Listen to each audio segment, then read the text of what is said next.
Hello everyone, this is Mike with TCAT's Deep Vinyl Tracks. I'm here to do the third part to my series, talking about some progressive artists that you may not have heard of or may have missed over the years. And I want to go through some of those progressive artists in my collection. Now, there are several of them out there that are not very well known that would probably also deserve to be mentioned here, but I'm trying to keep it to only those artists that I have currently in my collection. And I want to start off with a CD from the band Oyster Head. Now, Oyster Head is actually a supergroup made up of three individuals. Trey Anastasio from Fish, he's the guitarist. Les Claypool, of course, the bassist from Primus.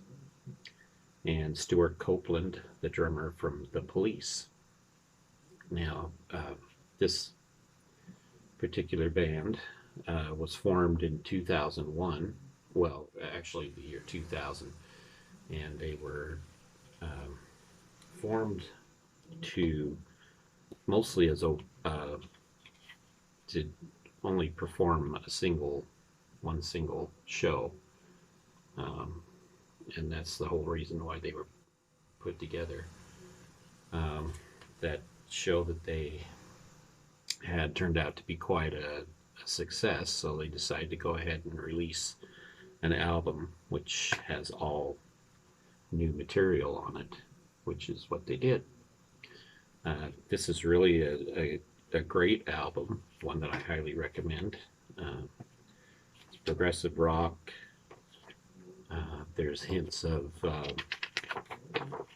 Primus in there, of course, especially on the songs that are led by Les Claypool. And you've also got the smoothness of Trey Anastasio's guitar. There are some jamming moments throughout the album that both Trey and Les take turns singing on the songs, and it actually turns out that it ends up melding quite well as far as the sound of the album. This album was released in 2001. Now, the band has only released one single album, and but there are plans apparently just recently made where they've gotten back together and done some more touring. As long as they can juggle the other bands that they work with and their other projects, they're hoping to maybe release a new album, so that would be cool. Another great band that a lot of people tend to miss. Long before there was King Gizzard and the Lizard Wizard and a lot of the other psychedelic bands that are out there, a band called Osric Tentacles was formed. And they were originally formed back in 1983. Over their career, they've released over 30 albums. And throughout those albums, they've mixed elements of psych, prog, space, jazz fusion, electronic music, dub music, world music, and ambient music. Just a lot along the same lines as King Gizzard and the Lizard Wizard. A lot of their albums vary from one to the other, but they tend to move around in the psych, space rock genres with a lot of prog elements in their music. So if you like King Gizzard and the Lizard Wizard, this is a band you should check out. Now, like I said, they were around since 1973. Their first, I don't know, 5 or 6 albums they released were only released on cassette. And then after that, they started releasing them in other formats. They never really signed to a major label, which is interesting. But even though they are considered one of the bands that helped start the psych movement. Here's the back of the album and the gatefold. Really good music. I don't know why they don't get mentioned more often. This particular edition of the album, called Strangitude, which was released in 1991, has the album on yellow vinyl. Let's see the cool labels on there. This particular edition came with a 12-inch single, I guess you would call it, and they're remixes of two different tracks off of the main album. So on one side you got the song Sploosh, the Youth and Simon's Hydrophonic Decimation, and on the other side you have Strangitude, which is another track off of the main album. It's the Eat Static remix. So quite a cool package there. And like I said, they've got lots of albums out there. I highly recommend that you go check them out, especially if you're into psych and space rock. Osric Tentacles, and this album is Strangitude.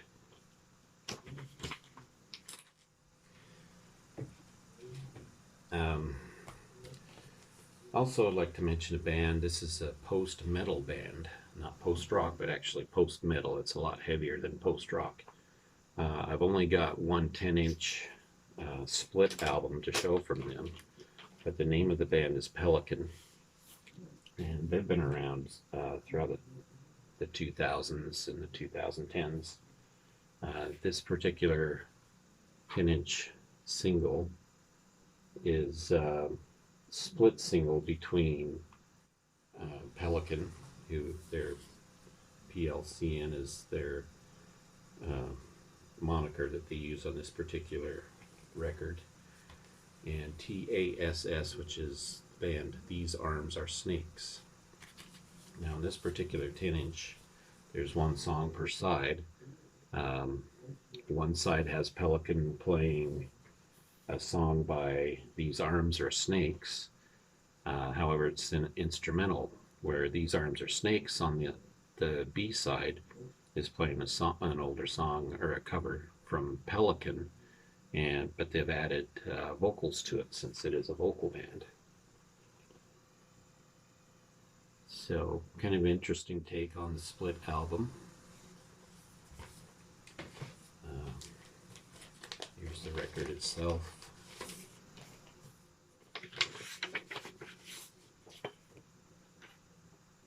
Pelican side, and the These Arms Are Snake side. So if you like kind of an experimental post-metal sound, Pelican would be one you'd want to check out. Very loud post-rock music, loud enough it could be considered post-metal. Next I want to show a band called Planet P, the Planet P Project. This is another one that tends to get ignored a lot. It has released some albums that I believe are worth checking out. The Planet P Project is a project from Tony Carey. It's Tony Carey's sci-fi project, writing music that deals more with the sci-fi aspect than what his regular solo albums do. Now, he was originally the keyboardist for Ritchie Blackmore's Rainbow for 2 years. Then he went off and released 3 solo albums, and he had a lot of music that was left over that didn't necessarily fit on those albums. This music was more along the lines, like I said, of science fiction based lyrics. So he created the Planet P Project, which ended up being making some videos for a couple of singles off their first album, which is called Planet P. And these singles were played quite extensively on MTV, so that's how this band ended up getting some notoriety. Nowadays you don't seem to hear too much about them, but they are a really good, not really space rock, more of an alternative sounding progressive rock. There's the track listing on the back. And this first album was released in 1983. Tony Carey plays most of the instruments on there, but there's also a mix of other guests and everything helping him out. And like I said, it's got a great mix of prog and new wave elements to it.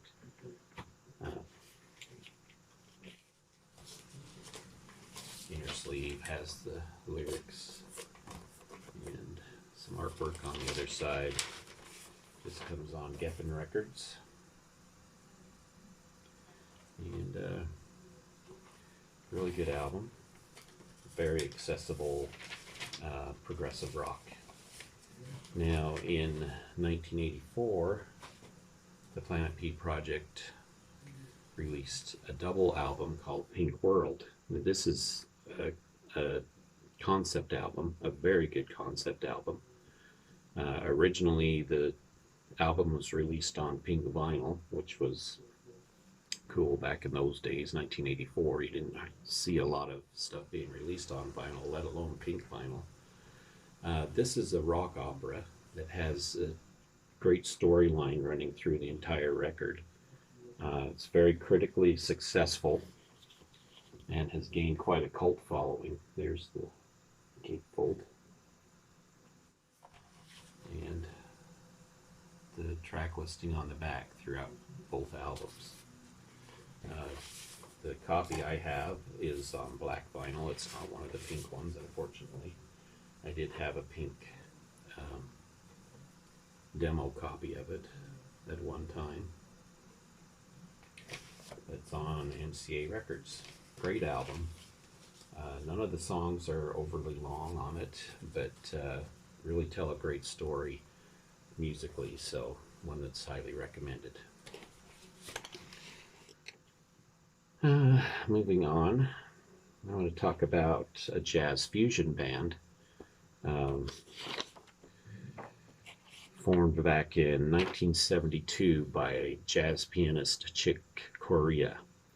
That particular band is called Return to Forever, and the album I want to feature, or the one that I have, is Where Have I Known You Before. Now, Chick Corea put this album together so he felt like he was getting his musical message across to his audience a little bit better. Most people familiar with Chick Corea know he's more of a new jazz, almost experimental keyboardist, and in this case he wanted to do jazz fusion.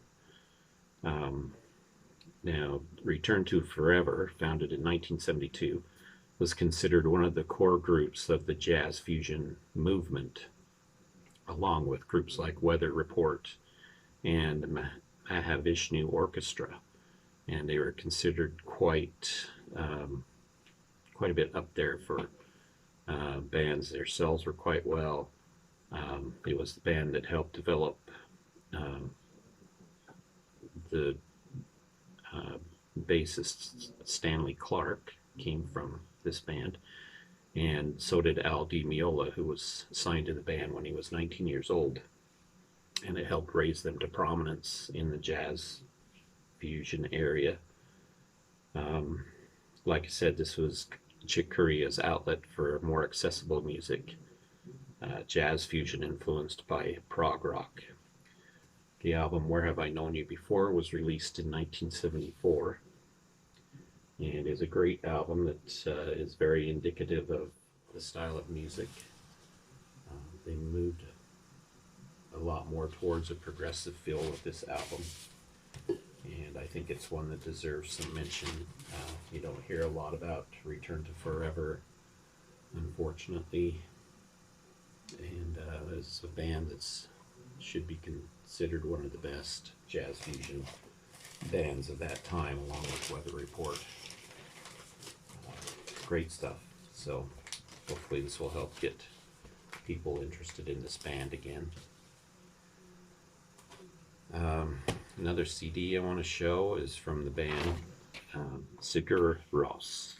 I don't know if I'm pronouncing that correctly.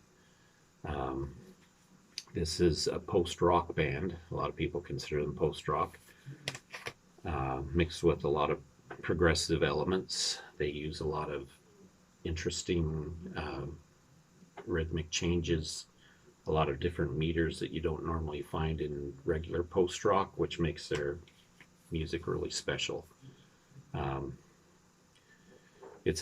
They're from Iceland. They do a post-prog mix.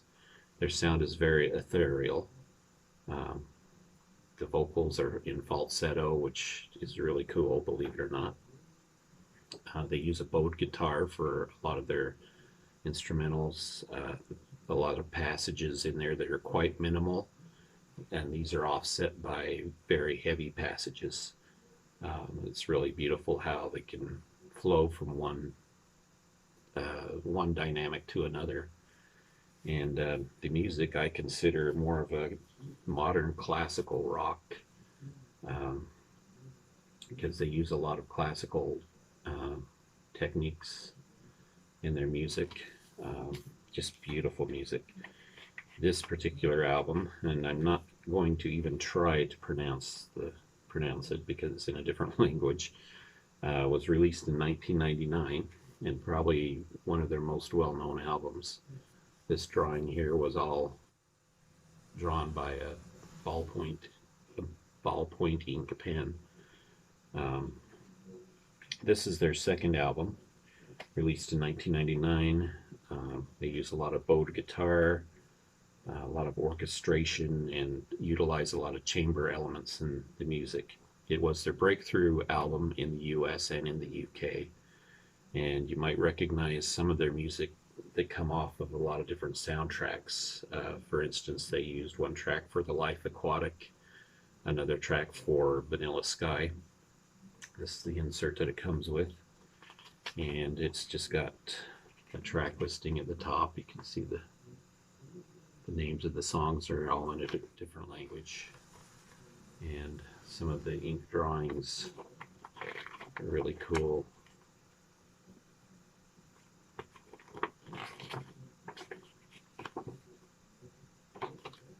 And this is their second album, like I said. In 2002, they released another album. This album is just simply Untitled.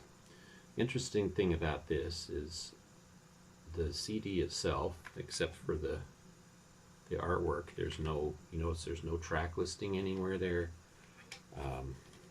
You look at the inside booklet, you got the picture on the front, and mostly blank pages in the middle. You just see some very subtle artwork in there, which is kind of cool. Very unassuming album from the looks. None of the tracks are titled on it. There are 8 untitled tracks. First 4 kind of light and optimistic sounding, and the last 4 get a little bit heavier, darker, and more bleak and melancholic. Again, I highly recommend this one. A lot of people don't like this one as well as the one I showed before. Myself, I think it's just amazing how the songs are kind of like melded together and flow from one style to the other almost seamlessly. And another album they released in 2005 is Tak, which means thanks. The lyrics on this one are mostly in Icelandic, but a lot of their music also uses a Hopelandic, is what they call it, Hopelandic language, which is actually a fictional language they made up. There's the disc. Great stuff. I mean, if you like relaxing music, very dynamic music, um, this would be, it probably interest you. But if you like your music heavy and experimental, this would also be something that you might want to check out. If you haven't checked them out yet, I would highly suggest that you do.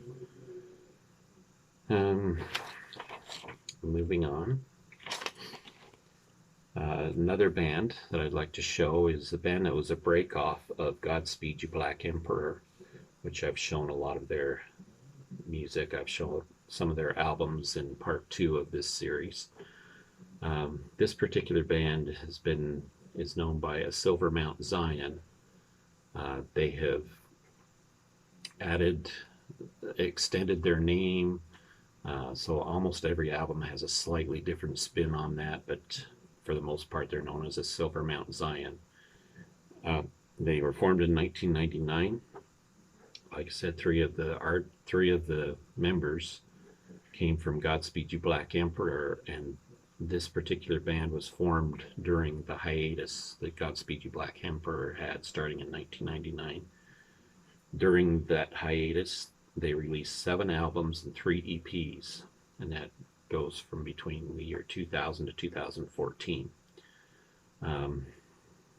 The band's core 3 members are the guitarist Ephraim Menoch from Godspeed You Black Emperor, Sophie Trudeau, the violinist, also coming from that band, and also Thierry Amar, who is the bassist from Godspeed You Black Emperor. So three members from there.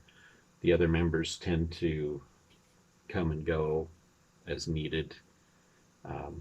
Their debut album is entitled He Has Left Us Alone, But Shafts of Light Sometimes Grace the Corners of Our Rooms. So quite a long title. And there's what the inner sleeve looks like. Here's the back of it. Kind of a flimsy cover, but the inner sleeve itself is made out of a stock cardboard, so a lot heavier. Here you see there's made up of 2 main tracks, 1 per side, and they're split up in 4 movements. That's what the other side of the inner sleeve looks like. There's the labels and the record.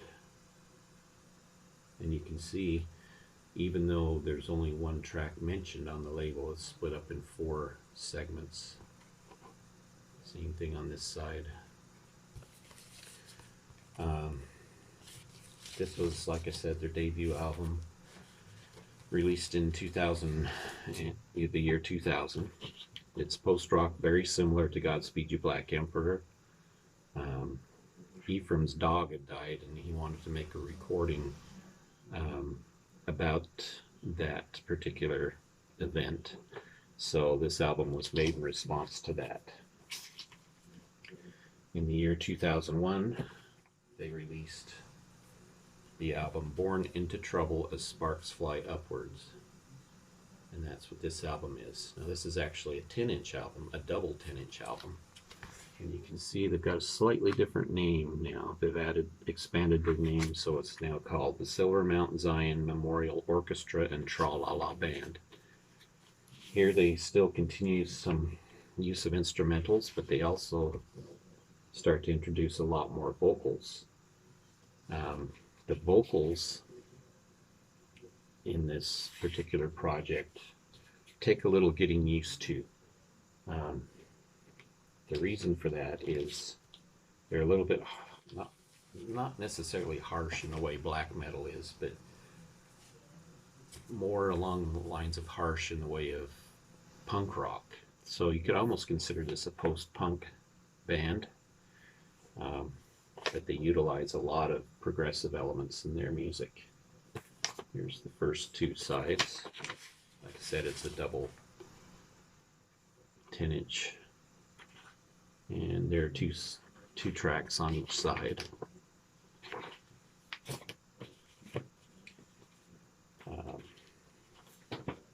Plus it also comes with some inserts, like, which is typical of their style of music. It was released on the same label as Godspeed You Black Emperor, that is Constellation Records. And that's that one. And then in 2005 they released this album called Horses in the Sky.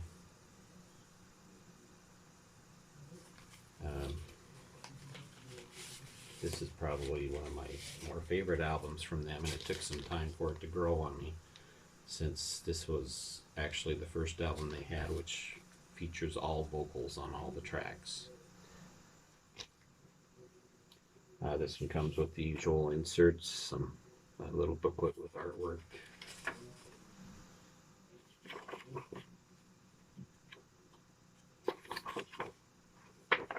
And this nice insert, more artwork. On the back, some information about the record, the tracks that are on it. As you can see, it's a double album.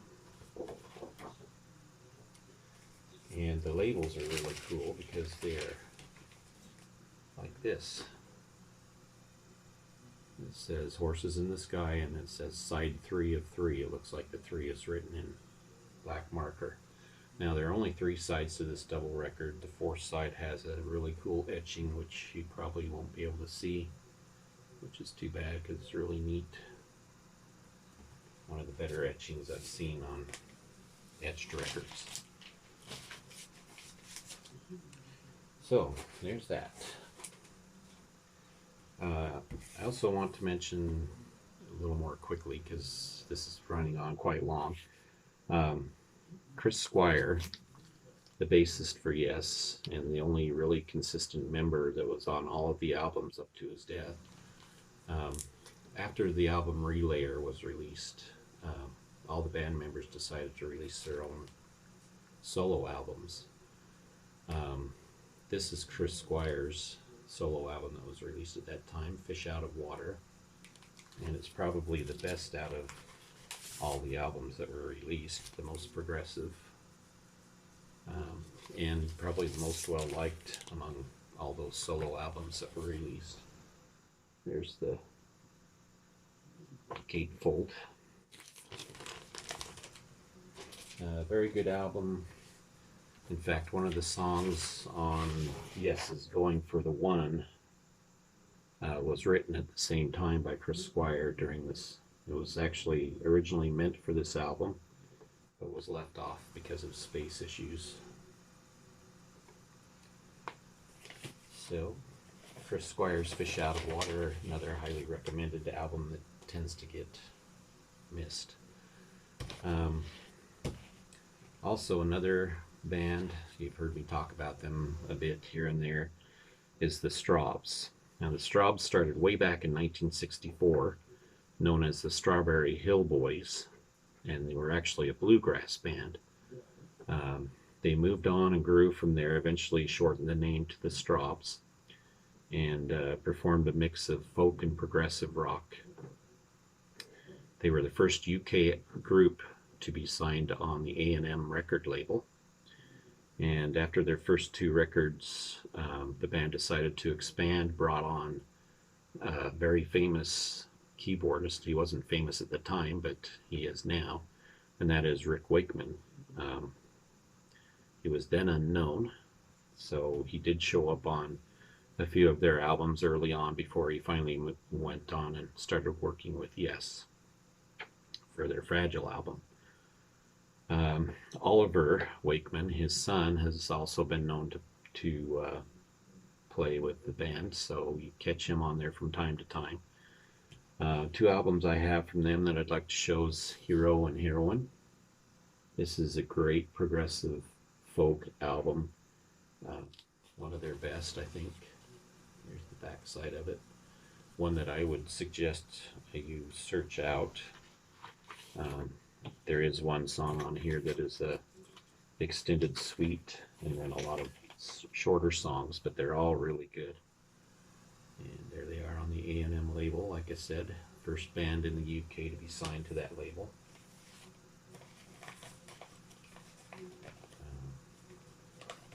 they've got a lot of albums out there, and they're still actually producing albums. The Heroin was their seventh album, and it's more of a gothic, almost doom-laden sound. Um, but there's a lot of mellotron and power chords mixed in.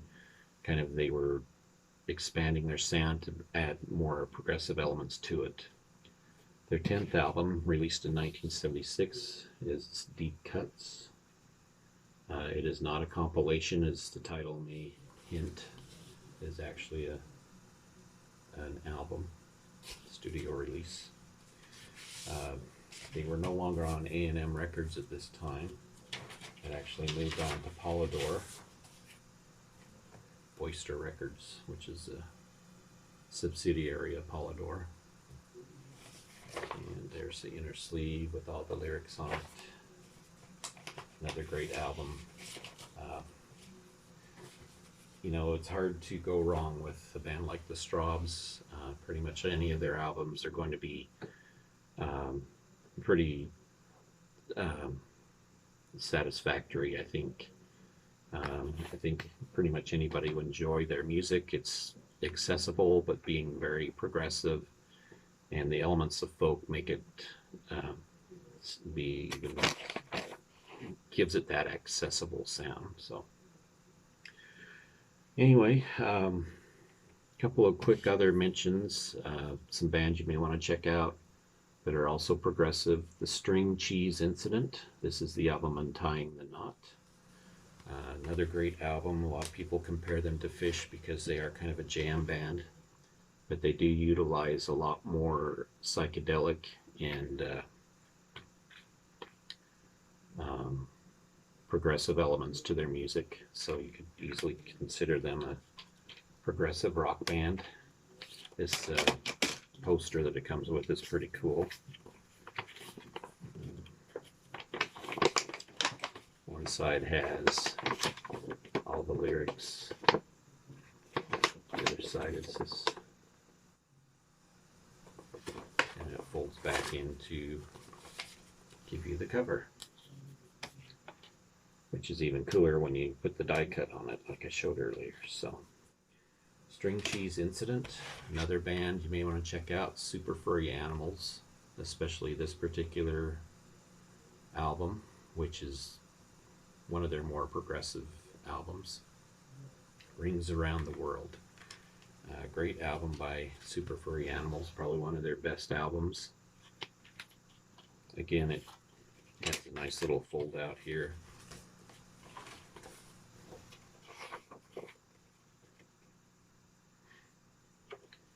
And great stuff. I really enjoy this band. But if you're looking for good progressive rock that's somewhat accessible and interesting at the same time, this is the album you want to search out. I think I would begin with this album. They've got a lot of albums out there. If you like them, then try some of their others. So, Super Furry Animals. Okay, that does it for this part of the series. I hope you enjoyed it. I'm sorry if it runs over time, but I like to talk about the bands a little bit and their records as I show them, and hopefully you'll give some of these bands a try. You know, they're not as unheard of as you may think, because in prog circles these are all bands that are quite well known. They're bands that have good reputations as being leaders in the progressive field. So I'm just trying to get their names out there so everybody can take a look at them, listen to their music, and enjoy it as much as I do. So thank you for watching, and there will be a part 4 to this coming probably in the next month or so. I know the first part that I did of this particular series has got a lot of views, so I decided to continue doing it. Hopefully some of these people that have viewed it, some of the people in the VC have listened to some of the artists that I've suggested. But I really enjoy doing this. I hope you enjoy it as much as I do, and thank you so much for watching, and we'll talk to you all later.